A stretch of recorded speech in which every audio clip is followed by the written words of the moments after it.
Oof. I get tired after my workout. But what to do? No worries. I enjoy it too because I need to keep myself healthy, fit, and fine. So, welcome back to my show Quarantine with Shikha Kalsi.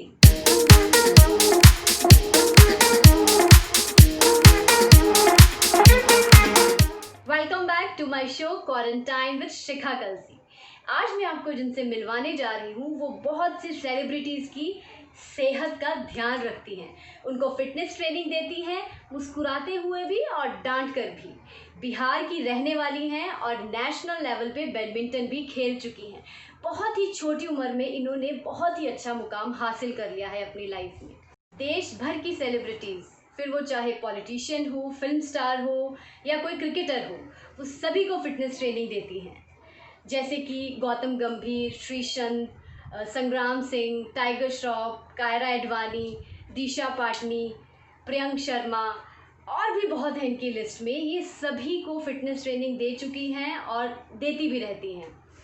2019 में youth icon भी रह चुकी हैं। तो मैं welcome करती हूँ celebrity trainer, national badminton player, youth icon Pratibha Priya का।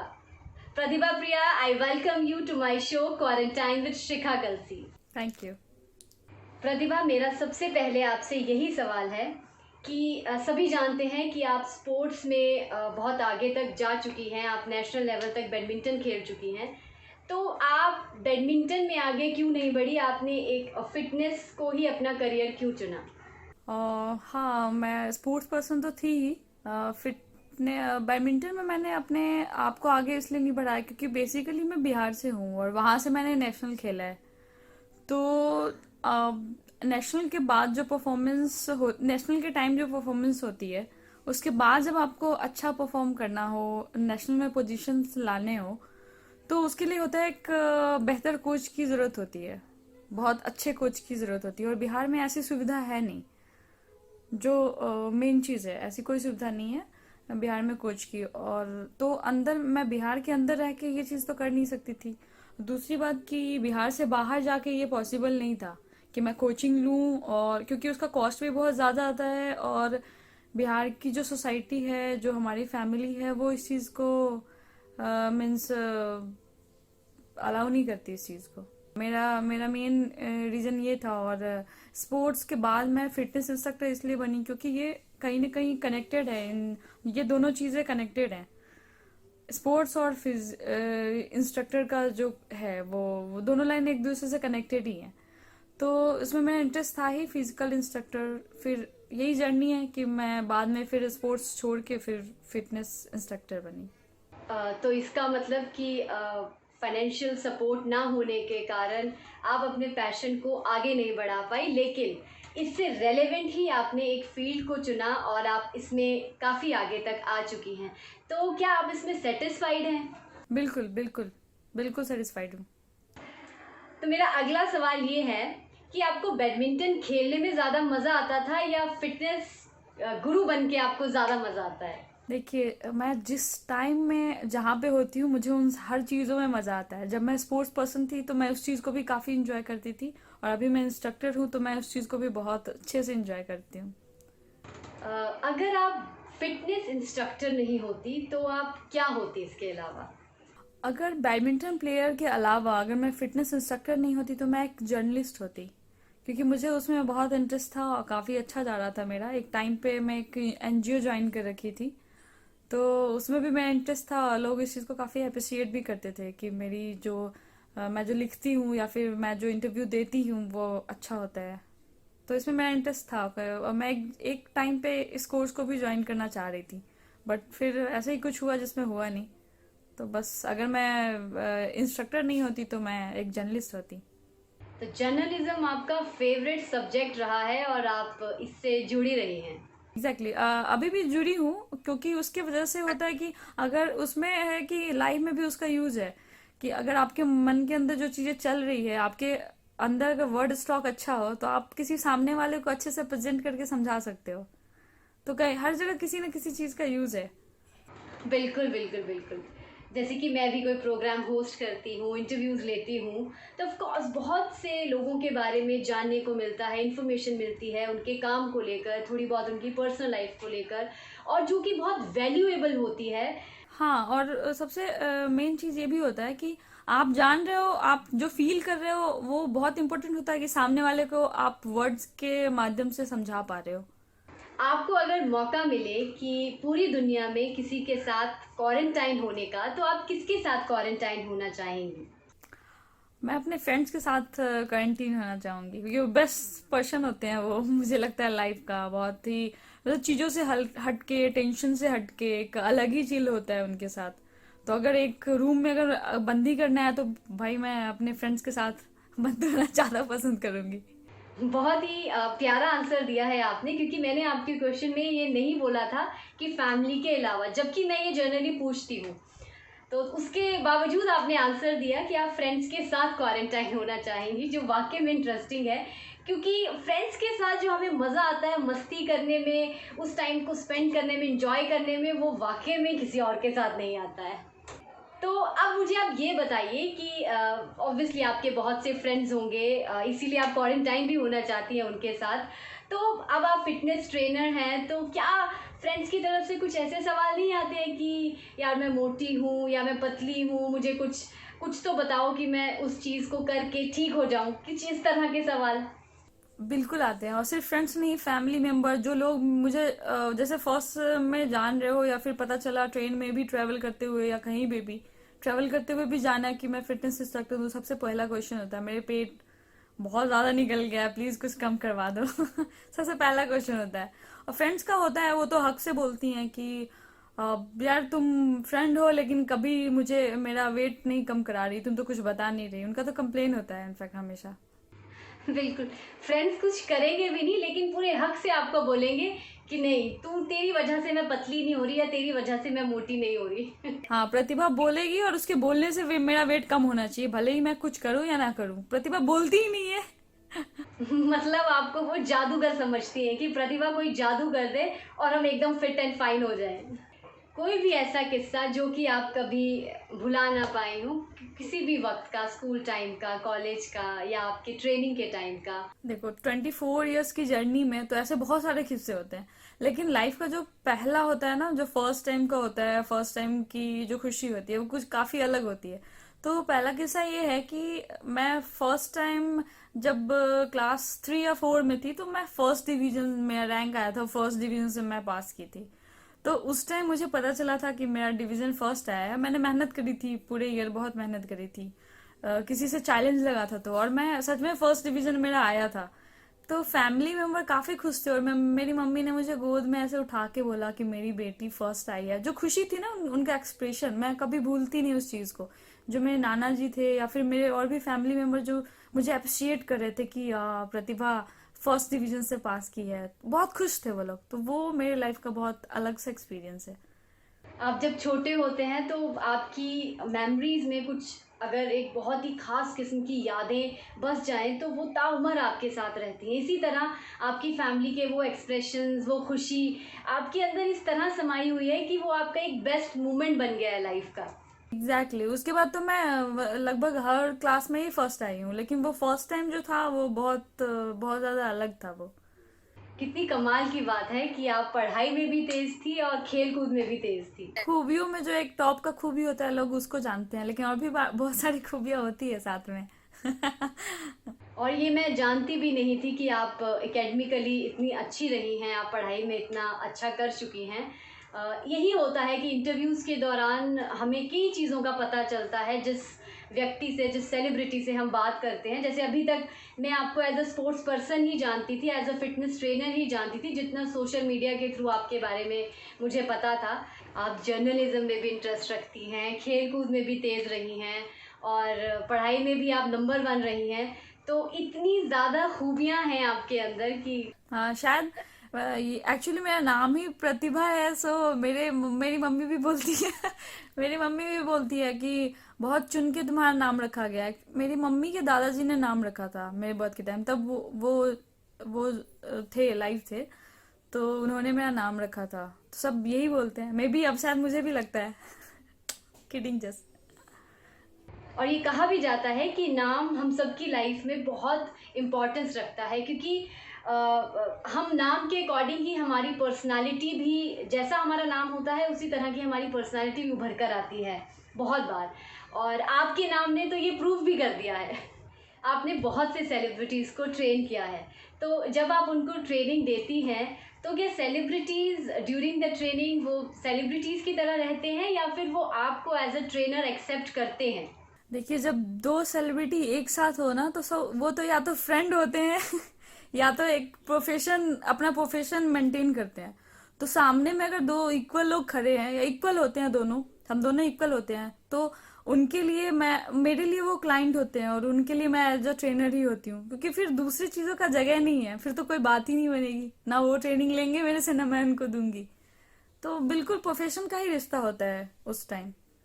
इसी से मेरा अगला सवाल ये है कि जब भी आप सेलिब्रिटीज़ को ट्रेनिंग देती हैं, मोस्टली फिल्म स्टार्स को, तो during the shoot time film stars को बहुत ही रॉयल ट्रीटमेंट दिया जाता है, एक राजा रानी की तरह उनको ट्रीट किया जाता है शूट पे। लेकिन जब वो जिम में आपके साथ होते हैं, वर्कआउट करते हैं, तो ऑब्वियसली आपको उनका ख्याल भी रखना पड़ता है। आप उनके डाइट का, एक्सरसाइज का फॉलो कर रहे हैं, नहीं कर रहे हैं।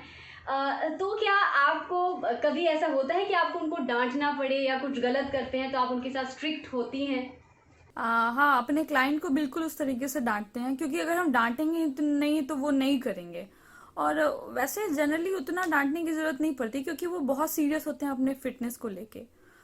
बोले तो उनका पूरा कैरियर ही डिसाइड है उनके फिटनेस को लेके। अगर वो गुड लुकिंग दिखेंगे नहीं, उनकी बॉडी अच्छी नहीं दिखेंगे, वो फिट नहीं रहेंगे, तो फिर उनको भी उतना काम मेरे हिसाब से मिलेगा नहीं है। वो उनको खुद में भी पता है, वो सीरियस है खुद भी, तो उतना ज्यादा जरूरत तो नहीं पड़ती, लेकिन जहां जरूरत पड़ती है वहां पे डांट मिलती है उनको, ऐसा नहीं है नहीं मिलती, बिल्कुल। तो इसका मतलब कि आपको सेलिब्रिटीज को डांटने की अथॉरिटी मिली है, जो कि जनरली हर किसी को आम तौर पे नहीं मिलती है। इसीलिए इस पोजीशन पे बहुत ही स्पेशल फील होता है, क्योंकि उन जो भी 1 घंटे या 1.5 घंटे वो मेरे साथ होते हैं, तो मैं इनकी बोल लो कि बॉस होती हूँ। मैं उनको डांट सकती हूँ, मुझे अच्छा फील होता है। मुझे स्टार्टिंग में तो काफी अच्छा फील होता था अब तो आदत हो गई है, बट पहले काफी अच्छा फील होता था। बिल्कुल बिल्कुल। लेकिन मुझे लगता है कि तब भी वो लोग आपको बहुत ज़्यादा पसंद करते हैं, इसीलिए वो आप ही के पास ट्रेन होने के लिए आते भी हैं बहुत बार। बहुत पसंद करते हैं, क्योंकि मैं इतना सीरियस होकर नहीं कराती, जब टाइम आता तो सीरियस भी होती हूँ। मैं काफी फन करते रहती हूँ, लोगों को हंसाती हूँ, फिर अच्छे से समझाती हूँ, ताकि लोगों को ज्यादा स्ट्रेस ना लगे। एक तो उनको अपने काम को लेकर इतना स्ट्रेस रहते हैं वो, फिर जिम में भी आएंगे और स्ट्रेस रहेंगे तो फिर ठीक से कर नहीं पाएंगे। तो अच्छा है कि उनको थोड़ा सा मोटिवेशन देते रहो, मोटिवेट करते रहो। तो ये बात भी होता है साथ में। हाँ सही है, क्योंकि बाहर भी स्ट्रेस रहता है काम के दौरान, और अगर वर्कआउट में भी स्ट्रेस रहेगा तो ऑब्वियसली वो उनकी बॉडी को इतना इफेक्ट नहीं करेगा। तो आपको आसपास का माहौल, इन्वायरमेंट बहुत लाइट रखना पड़ता होगा। अच्छा, अपनी ट्रेनिंग के दौरान आप किसी भी सेलिब्रिटी से जुड़ी कोई मेमोरी शेयर करना चाहेंगी? हाँ, बहुत सारे सेलिब्रिटी के साथ बहुत सारी यादें हैं। जैसे टाइगर श्रॉफ के साथ डांस स्टेप करना पसंद है, मुझे भी डांस पसंद है। और वो तो काफी ज्यादा है, उनमें बहुत ज्यादा इम्प्रूवमेंट है, बहुत अच्छा डांसर हैं, वो बहुत अच्छे डांस करते हैं। तो हाँ, तो वो एक दो स्टेप जो ज्यादा इजी वाला होता है मैं कभी कभी सीख लेती हूँ उनसे। मतलब टाइगर श्रॉफ से आपको डांस सीखने को मिलता है तो ऑब्वियसली आपको बहुत ही अच्छा लगता होगा। 1-2 बार उनसे उनका कॉपी किया, फिर उन्होंने बताया, ठीक से समझाया, और उसके बाद हम दोनों मिलके करते हैं। फिर लोग बहुत मस्ती करते हैं वहां पे, बहुत। फिर श्रीशांत के साथ मजाक मस्ती, कमेंट करना या चिढ़ाना, ये सब होता है। और संग्राम सर हैं, रेसलर जो है, इंडियन रेसलर, उनके साथ वर्कआउट कंपटीशन होता है मेरा और उनका। जो फ्लिप मारना या फिर जैसे वो बोलते हैं रेसलिंग करना, जैसा मैं बोलती हूँ फिर वो बोलते हैं, फिर कंपटीशन होता है दोनों में कि कौन बेटर करता है। ऑब्वियसली वो करते हैं क्योंकि वो एक अच्छे स्पोर्ट्स पर्सन है, लेकिन कंपटीशन डेली होता है, डेली। कितना मज़ा आता होगा ना कि आपके पास कितनी ढेर सारी यादें हैं अपनी ट्रेनिंग के दौरान की, और फन मस्ती सब कुछ चलता है। रोज का रूटीन है ये चीज, मैंने अपने अंदर ये चीज डाला ही है, क्योंकि मस्ती करके ही ये चीज करना है, तभी लोग पसंद भी करेंगे आपको। जैसे हनी सिंह के साथ हमारा एक्सप्रेशन का होता है, दूर से वो एक्सप्रेशन देते हैं, मैं एक्सप्रेशन देती हूँ, जब भी जाते आते में फिर मतलब एक फन टाइप का, बहुत अच्छे से फन टाइप का होते रहता है। अच्छा, आपने कभी दोस्तों के साथ मिलकर कोई शैतानी की हो? हाँ, बहुत सारे शैतानी किया है, लेकिन सबसे फेवरेट होता है सारे बच्चों का स्कूल बंक करना या क्लास बंक करना। ये मेरा फेवरेट रहा है। मैंने एक बार बहुत ज्यादा ही बड़ा वाला किया था, बंक कर बीच में किसी सीरियस शायद मैथ क्लासेस थे और मेरा मन था क्लास नहीं करने का, कभी कभी होता है ऐसा। तो हम तीन तीन फ्रेंड्स ने क्लास बंक किया था और ये बात पूरे स्कूल में भी पता चल गई थी, कंप्लेन भी हुई थी, बट मजा आया था। आप किसी को भी एक मैसेज दे सकती हैं जिन्हें आप बहुत मिस करती हो। हम्म एक ऐसे शख्स सबसे ज्यादा मिस करना होता है कि आपके लाइफ पे किसका ज्यादा सबसे ज्यादा प्रभाव है, तो वो है मेरे ग्रैंडफादर, मेरे दादाजी। क्योंकि वो मुझे बहुत कुछ सिखाते थे। अभी वो हमारे बीच नहीं है, लेकिन उन्होंने काफी कुछ सिखाया है। बहुत ही दयालु नेचर के थे, उन्होंने हमेशा यही चीज सिखाया है कि दूसरे पे दया करो, अगर गुस्सा आता है तो फिर नॉर्मल बिहेव करो, उन्हें प्यार से समझाओ, माफ कर दो। ये सब उन्होंने बहुत सिखाया है। फिर मैं बोलती भी थी कि आप जरूरत से ज्यादा ही दयालु हो, किसी को डांटते नहीं हो, किसी को करते नहीं हो, आपको नुकसान करके चला जाता है लेकिन आप उनको कुछ बोलते नहीं हो। तो वो बहुत प्यार से समझाते थे और मुझे वो इसलिए भी पसंद है कि मैं और वो काफी क्लोज थे। वो जो भी उनकी परेशानियां होती थी, एक 88 ओल्ड में वो मेरे से शेयर करते थे और मुझे काफी मेरे पे ट्रस्ट करते थे, और जो मैं उनको बोलती थी उन्हें अच्छा लगता था, उन्हें लगता था कि कोई उन्हें समझ रहा है। तो काफी क्लोज रिलेशन था, इसलिए मैं दादाजी को ज्यादा मिस करती हूँ। मेरा अगला सवाल है कि प्रतिभा प्रिया अपने आप से क्या चाहती हैं? मैं खुद से चाहती हूँ कि मेरे जो पेरेंट्स हैं वो मैं उनकी सारी विशेष पूरी करूं, जो उन्होंने मुझे बड़ा करने में अपने सपनों को छोड़ दिया है या अपनी खुशी को नहीं जिया है, अपने पल को नहीं जिया है। मैं चाहती हूँ कि अब मेरे थ्रू वो अपनी जिंदगी जिए। और दूसरी चीज लोगों के लिए है कि जो लोग भी मेरे साथ आसपास होते हैं, जो मेरे कांटेक्ट में हैं, उन सभी लोगों के लिए है कि जब जो वो मेरे कांटेक्ट में होते हैं तो मैं उनकी मुस्कुराने की वजह मैं बनूं। मतलब मेरे साथ रहे तो वो हमेशा हंसते रहे, हमेशा खुश रहे, कितने भी टेंशन में हो, कितनी भी बड़ी प्रॉब्लम हो, तो मेरी वजह से उनके चेहरे पे वो हंसी आनी चाहिए। मैं खुद से तो यही चाहती हूँ। अच्छा, तो अब एक थोड़ा सा पर्सनल सवाल है कि आप स्टेब्लिश हैं, बहुत अच्छा काम भी कर चुकी हैं, तो अभी आपने शादी के बारे में क्या सोचा है? अभी फिलहाल तो नहीं सोचा है, क्योंकि जो मुझे करना है उसमें थोड़ा सा और टाइम चाहिए मुझे। स्पोर्ट्स पर्सन तो आप हैं ही, लेकिन जब आप फिल्म स्टार्स को ट्रेन करती हैं तो क्या आपके मन में कभी ये नहीं आता कि मैं भी एक्टिंग में ट्राई करूं, बॉलीवुड में जाऊं? और नहीं, अभी तक तो ऐसा नहीं लगा है, क्योंकि हम किसी सेलिब्रिटी को उसी नज़र से जानते हैं, उसी सिर्फ उनकी इस खूबी की वजह से जानते हैं, क्योंकि वो बहुत ही फेमस है, उनके आगे पीछे फैंस होते हैं, सिर्फ इस वजह से, उनके काम को लेके नहीं, या फिर हमें पता भी नहीं एग्जैक्ट कि वो अपने सेट पे करते क्या है, वो कितनी मेहनत करते हैं। तो सिर्फ इसलिए जानते हैं क्योंकि वो बहुत बड़े स्टार है, उन्हें सभी लोग जानते हैं, न्यूज़पेपर में हमेशा आते हैं, उनके फैंस हैं। तो ये चीज मैं अपने प्रोफेशन में रह के भी कर सकती हूँ, तो मुझे ऐसा फील नहीं होता। अपने प्रोफेशन से मैं काफी खुश हूँ, तो मुझे ये नहीं लगता कि मैं उनके प्रोफेशन में जाके वो चीज हासिल करूँ। मुझे लगता है कि मैं अपने प्रोफेशन में रह के भी वो चीज ले सकती हूँ, वो हासिल कर सकती हूँ, तो मुझे वो चीज नहीं लगता। ये मेरे शो का आखिरी सवाल है और अमूमन मैं 2 मैसेजेस लेती हूँ, लेकिन आज मैं आपसे 3 मैसेजेस लेना चाहूँगी। एक मैसेज यूथ के लिए जो कि नशे की तरफ बढ़ता जा रहा है और फिटनेस को और हेल्थ को अपने से दूर करता जा रहा है। दूसरा मैसेज लड़कियों के लिए और तीसरा मैसेज मैं चाहूँगी मेरे दर्शकों के लिए। ओके, सो फर्स्ट जो क्वेश्चन है आपका यूथ के लिए, राइट? तो यूथ से पहले मैं बात करूं आज के टाइम में, तो टीनेजर्स जो हैं वो नशे की तरफ ज्यादा बढ़ रहे हैं।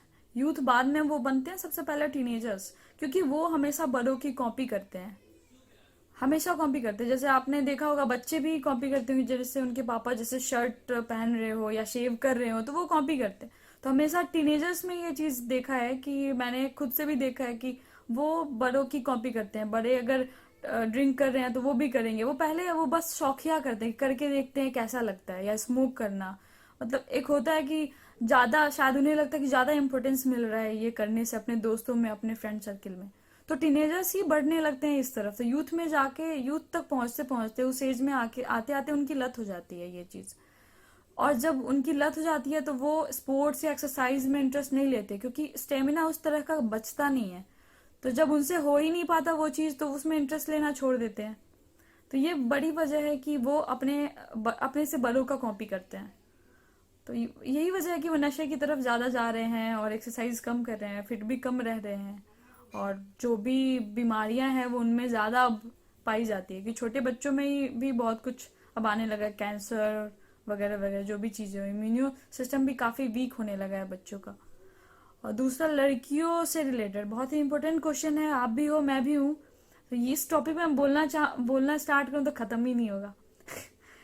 लेकिन जो एक क्रीम टाइप का जो मैंने फील किया है अपने लाइफ में, कि गर्ल्स के लिए हर लाइफ के हर कॉर्नर पे उसे एक चुनौती, एक कंपटीशन फेस करना पड़ता है।